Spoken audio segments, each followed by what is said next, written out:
Did you guys know that in Resident Evil 1, Chris has 25 years and Jill has 23? And look at his blood, type O. Positive or negative? He's 181 centimeters or 5'9" in freedom units, weighing in at 80.5 kgs or 177 pounds. Jill is blood type B, 5'4", 111 pounds. Story relevant?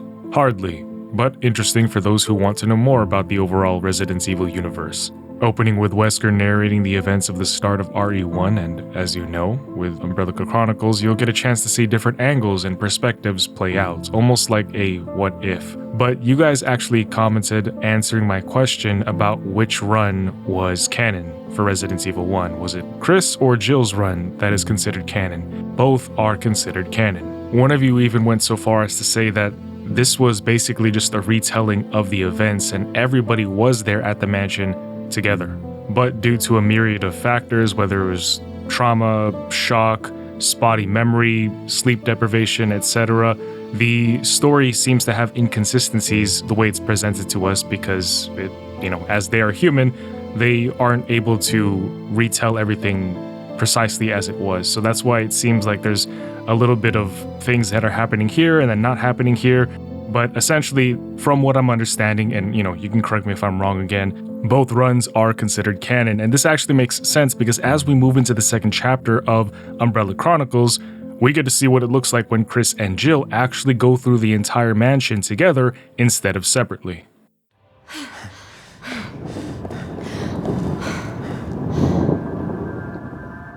What is this hall?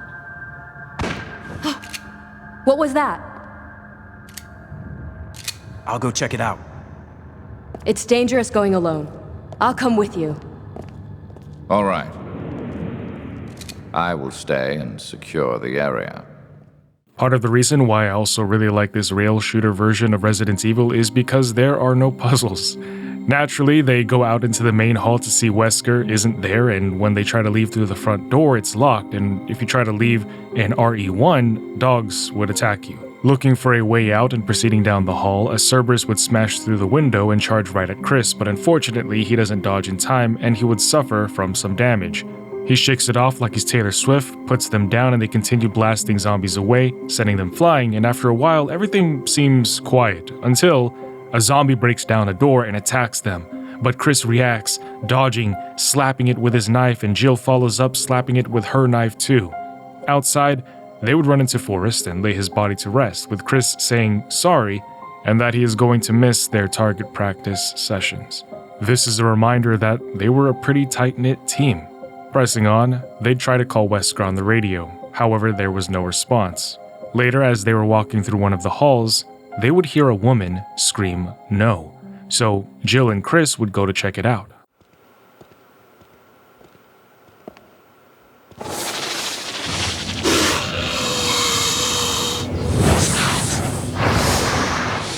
No sign of whomever screamed no, but they find the snake. Commencing their battle, they riddle it with a myriad of bullets and explosions, but its hard exterior makes it so that its open mouth is the only weak spot. Finally, as it jumps right at Chris from the second level, flying towards him, he would shoot one last bullet into its mouth, stopping its momentum, killing it.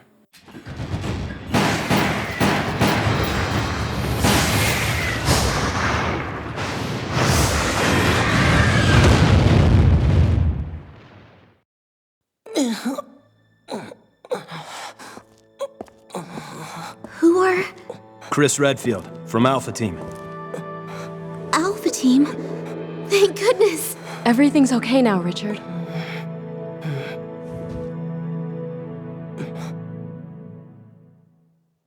Leaving these two head out to the courtyard and continue their exploration, with Jill commenting that she's glad that Rebecca and Richard are okay. Chris would add that even though they couldn't move him right now, they left them with enough meds and firepower to protect themselves. Still, Jill worries for them. Deep-sixing the dogs and continuing, they hurried and try to establish contact with somebody from the outside, as well as try to find Wesker and anybody else that they can. After being sick of these damn snakes on this damn compound, they go down and are at a crossroads, but they know not to turn left. So, under the water fountain and down into the depths they go, where they would struggle to dodge a boulder and die several times.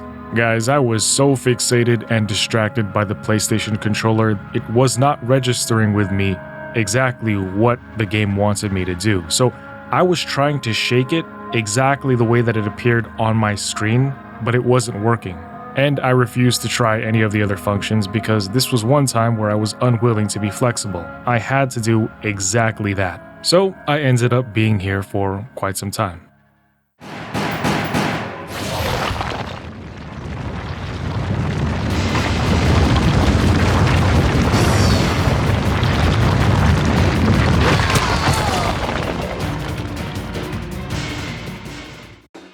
Until finally, in frustration like a toddler who wants cheese, I shook the controller up and down and it worked.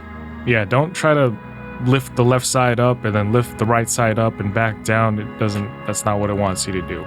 I just can't believe that this whole time, Chris and Jill could have just gone a little bit to the left. Advancing forward, dodging flying sharks and shooting them up, I'm reminded of an arcade rail shooter from 1998. Jesus, 1998. It's called The Ocean Hunter. Have any of you guys played that game before? Just like with The House of the Dead and Time Crisis, I never had the skill or enough quarters to beat that game, but I should probably find it and then beat it. Maybe do a video on it just for nostalgia.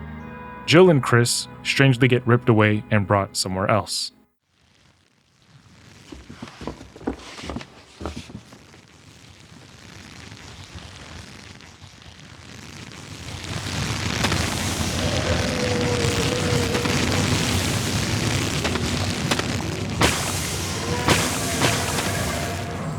Plant 42 reached all the way down into that section of the facility and brought them both up here. However, taking its life away, it shrivels and the both of them move on.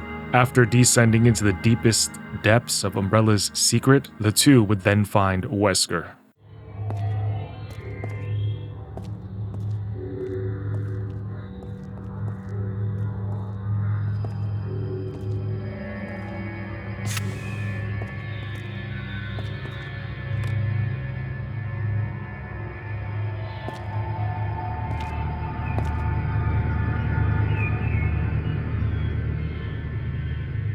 Chris, you make me proud.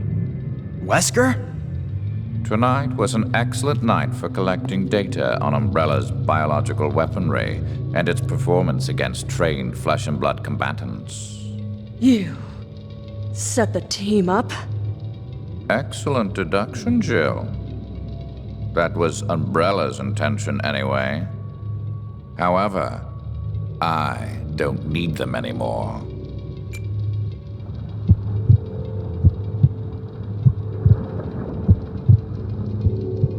The ultimate life form. Tyrants. It's beautiful.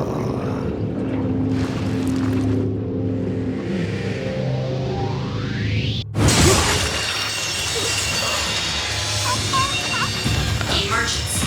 The self-destruct system has been activated. Personnel must evacuate immediately. Oof, that squelch. That had to hurt. It's also cool to see how actually, one of you guys corrected me, this is not the prototype anymore, this is actually just a Tyrant. So, Tyrant, it's cool to see how the Tyrant killed Wesker this time, piked him up like a shish kebab and then tossed him out. As the duo fights the BOW, Chris is bewildered that Umbrella could be keeping something like this here, while Jill still can't believe that Wesker was behind everything. But as their lives are hanging in the balance, they can't really worry about that right now. After they toss grenades at it, knocking it out, the self-destruct countdown initiates. So they rush out to the heliport. However, along the way, they would run into Rebecca, who's crying for some reason. Rebecca, we're getting out of here. All right. But the team... We have to save that for later. Let's get moving.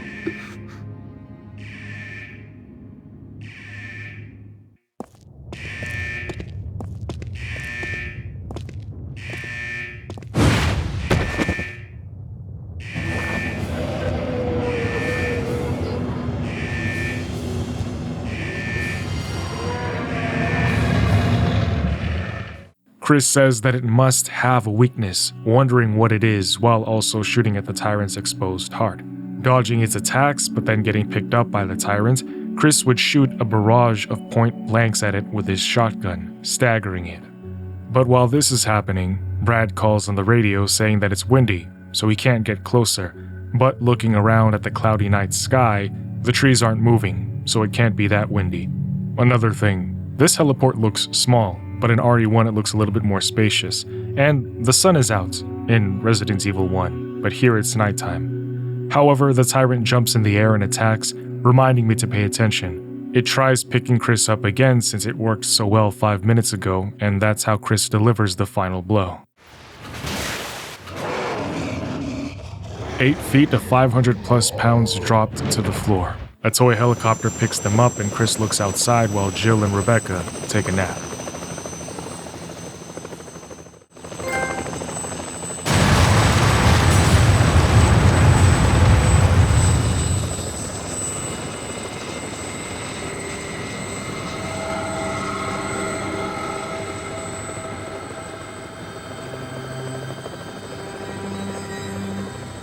It was near daybreak on July 25th when the incident at the mansion drew to a close. Except for Chris and a few others, the RPD stars were wiped out. All of the evidence of the event had vanished with the destruction of the mansion. For a brief moment, I felt the pain of coming death. However, this too was part of the plan. Nobody was aware of it, but I had been reborn. I cast off my frail humanity and became something greater.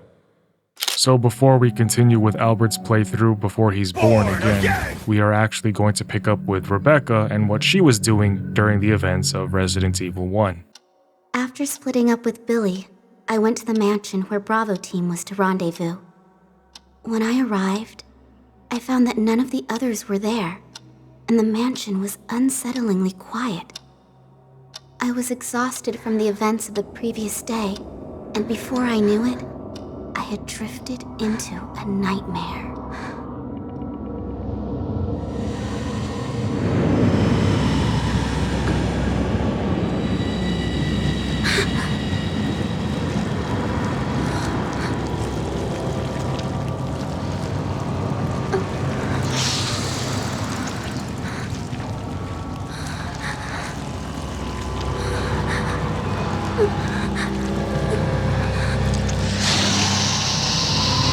Rebecca! Richard, You're okay? I'm fine. We were fighting some monster, and Edward's dead. I see. It's not much better on my end either. We got attacked by those things and had to split up. The rest of the team is either in hiding or...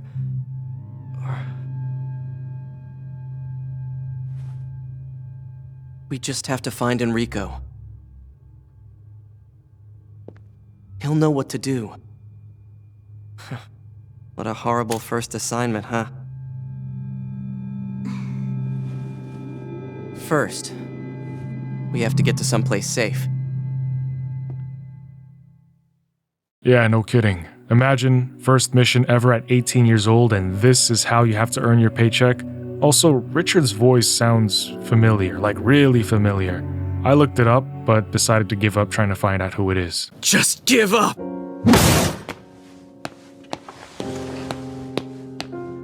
Is it ironic that Richard dies to a snake? But yeah, so picking up from the events of RE0, Rebecca comes to this mansion and finds a bed, deciding to take a nap. After everything that we just saw, together the two of them would fight bees, zombies, spiders, but after getting pressed and having nowhere else to go, Rebecca says that they need to jump down into a hole in the floor. This then would lead them into a spider's den, but with Becca's quick thinking, as they're sliding down, she drops 2 grenades, knowing that the blast damage will only affect the infected spiders and not them. I hate spiders. All right, let's go down then. Finally making it above, they get swarmed, so much so that Rebecca would start to freak out, but Richard would keep her centered. There's too many! What can we do? Rebecca, hang on! We don't have a choice. We have to make a stand. Sorry, Richard. I'm on it. Good. Let's do this. Getting back into the mansion in the hopes of finding any survivors, Richard would ask Becca if she's okay because she looked a little bit off. However, she hesitates to say much beyond that she had a bad dream. She senses that something terrible is about to happen, but she's not going to say anything more than that. And yet, as they moved further in, even Richard would say that something seems wrong. And this causes Becca to try and speak up as if she was going to warn him, but he cuts her off and says, Hey, don't forget, we're elite members of STARS. If we remember our training and keep our cool, we'll be fine. Yeah, you're right. They make it to the front of the mansion, but it's locked, forcing them to try and find another way in. However, when they turn around, they get jumped by hunters. After they're done killing them, Becca would talk to Richard, saying that all the murders that have been happening around here must be related to this mansion, and that they need to get to the bottom of it all. Those were no ordinary murders. There's something more going on here. We have to get to the bottom of it. Our main mission now is survival. Having all the information in the world won't do us any good if we're dead. I know, but Don't worry, Rebecca. We'll expose all of this. But for right now, we have to focus on our job. Now, as they're going around upstairs, Becca would see something from outside the window.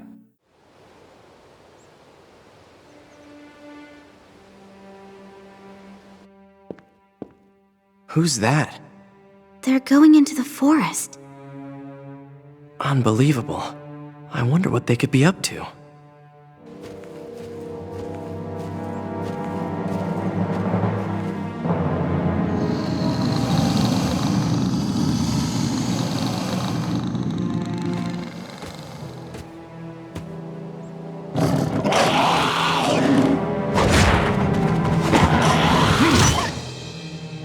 Let's move. Yeah. I can't wait to find out who these two are. And who are they carrying in that body bag? Walking out— well, don't answer that, by the way. I'll find out later, I think. Walking outside, the crows that were inside smashed through the window to attack Sasuke and Rebecca. Becca would even trip and fall backwards on the stairs to the floor. Now, unlike Billy, Richard would do something and fire at the crows. That reference will probably only make sense if you saw my story explained video for Resident Evil 0. However, something even more threatening than the crows finds them. Are you alright? It's probably just us now. Help will come. I'm sure our captain is out there somewhere. So don't give up hope. Besides, I'll back you up. And with me around, what could go wrong?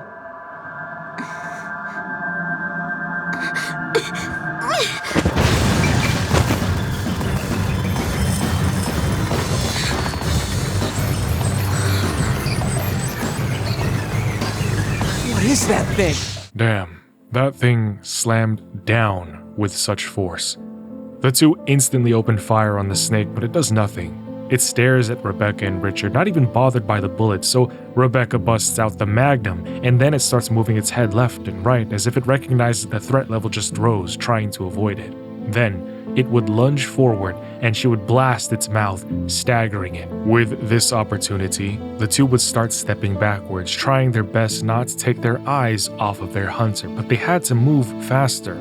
So, they sprint to the door, only to see that the snake is still behind them. Bursting inside and jumping over the railing, they see that the snake isn't playing anymore. It slithered in and started bashing through everything, trying to consume them, but the two would run and run until they get to the library.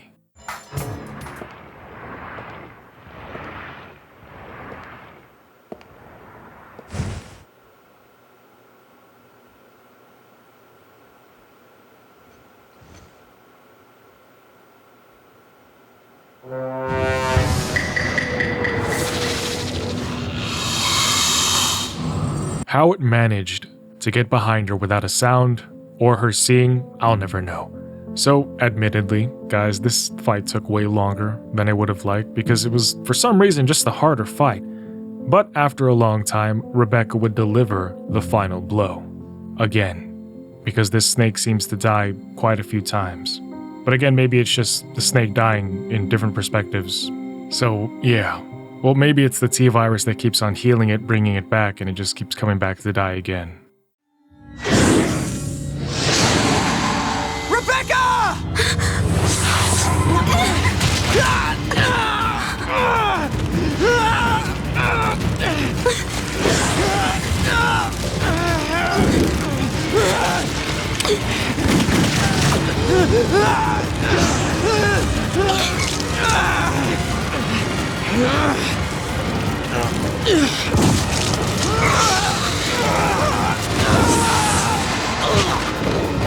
Richard!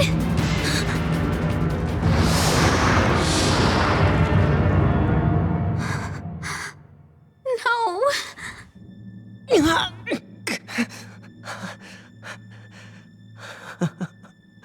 I messed up good. Some backup I made. Richard. Don't make that face at me. We've still gotta have hope. Someone will come and rescue us. I know it.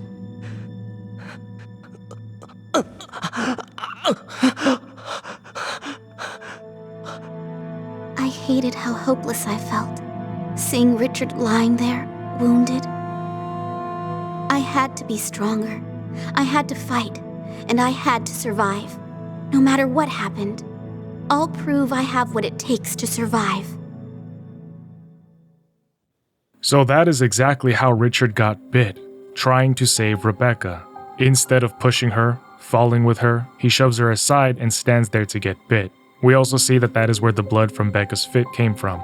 After this is what we saw earlier, with Jill and Chris coming in to find them here in the library. They arrived here at the mansion during some points when Richard and Rebecca were exploring. But let's go back to Wesker. I died once. I will never forget the cold, dark fingers of death reaching out for me. However, even that death was a necessary component of the big picture. The virus that Birkin had created brought me back from the brink of annihilation. When I awoke, hatred became my master. Emergency. The self-destruct I found the system tyrant that has killed been me was dead, activated. and the All facility personnel was just must moments away evacuate from immediately. self-destruction. I did not have time to enjoy my newfound life. I had something I needed to do. All personnel must evacuate immediately. Time to grab the data and get out. Due to the emergency condition, all data has been backed up to the UNF-013. Sergei was busy. Wesker, Albert, I am afraid that as of 2400 hours, I have taken it upon my authority to revoke your access privileges to the mainframe system. Impossible. Who are you? I am Red Queen. My primary objective is the management and protection of Umbrella assets. My secondary mission objective You will is the regret this, my protection lady. of Umbrella That officer I lives. promise. Wesker's glasses finally came off, so we learned that the Russian dude is named Sergei, and he backed up all the data from this facility to Umbrella's mainframe, but who is the Red Queen? Wesker vows to repay Sergei for his kindness and starts out by testing his new powers, which admittedly isn't really showcased here to us. He just shoots the same. It's time to take the virus for a test drive. Not bad. Not bad at all. But he would think his powers were amazing.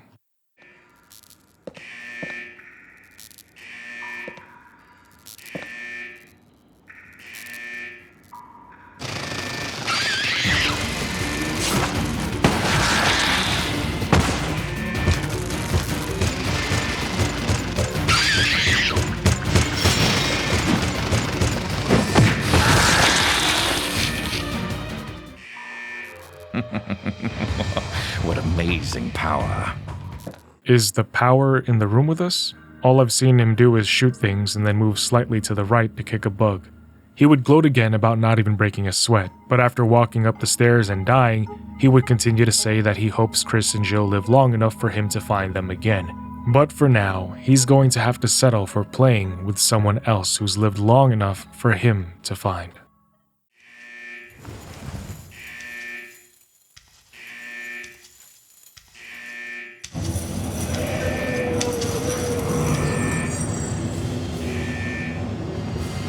You? I thought we disposed of you.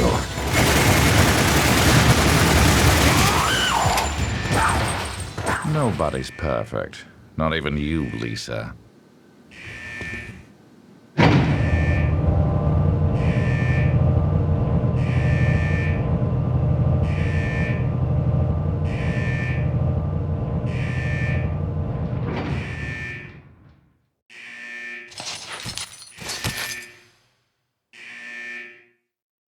Oh, by the way, looking at Wesker's mini profile thing in the chapter select screen, we see that Wesker is 34 years old, I think it says. Blood type O, 6 feet tall, 186 pounds. However, rushing forward, Wesker was still looking for a way out of the mansion before it was blown to smithereens. He was right at the entrance, but Lisa, who somehow got up there before he did, which doesn't make sense because he took the elevator and he even had a big start with her being downed, but I digress, Lisa cuts him off. Wesker says he doesn't have time to play with her, so he looks for another route. Except, Lisa is trailing behind him hard, despite walking. Maybe she does what Jason and Michael do. When people are looking, they walk, but when they aren't, they start sprinting. Heading down, seeing that Lisa isn't behind him anymore, he rushes forward only to see her bash through the door to stop his escape. But he just laughs and calls her stubborn, emptying even more bullets into her. Despite the onslaught of metal pelting her, she still moves forward, forcing Wesker to step back and even say, "I see why they say you are mortal." Hundreds and hundreds of bullets and grenades, and she still smacks Wesker's face. However, he would notice that she was starting to tire. Do immortals tire? Lisa versus Wesker is a fight that I am thoroughly enjoying. More grenades point blank and a shotgun blast drops her, but then she rises again. Like holy hell, she must have a grudge or something. However, a few more explosions, she would turn around and run off, disappearing by the time that Wesker turns the corner. So, Wesker starts trying to hunt her down, heading back into the main entrance.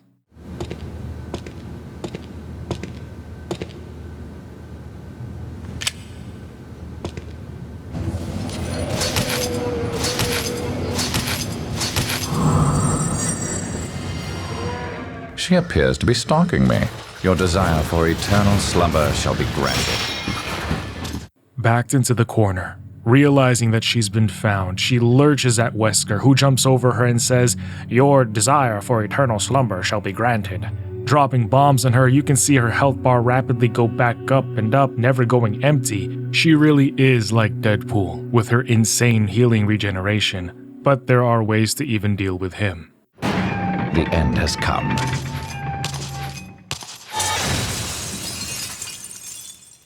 Be a good girl and stay dead this time.